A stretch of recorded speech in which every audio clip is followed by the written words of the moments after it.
Hello everyone, welcome to our another mini blog. তো আমাদের বাড়িতে যখন কোনো লোক আসে, লোক বলতে চেনাশোনাই ধরো, তো তারা যখন আসে তখন কিটি না তাদের উপর ঝাঁপিয়ে পড়ে। তো একটাই কারণে, ও রাগ দেখায় যে এতদিন কোথায় ছিলি। তো সেরকমই পূজাদি আজকে আমাদের বাড়িতে এসেছে। তো পূজাদি না, পূজাদিকে এত কামড়েছে। তো পূজাদি রেগে মেগে ওকে বড্ড বকছে যে সবসময় আমি আসলে এরকম করবি।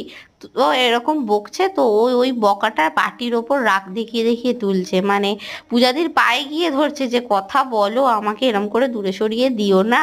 দেখো পায়ে ধরার স্টাইল দেখেছো। ও ওরকম করে বলছে, কিন্তু যেই জানো আদর করে ওকে কাছে টানবে, ও তখনই কামড়ে নেবে। ও এত বদমাইশি করে যে কি বলবো, ওর জন্য বাড়িতে কেউ আসে না। মানে বাচ্চাদের তো ঢোকা নট অ্যালাউ, ও অ্যালাউই করে না। তাও বড়রা একটু ঢোকে যদি সে তাকে আদর করে। তো তোমাদের ভালো লাগলে তোমরা সাবস্ক্রাইব করে পাশে থাকো। দেখা হচ্ছে নেক্সট ভিডিওতে, বাই।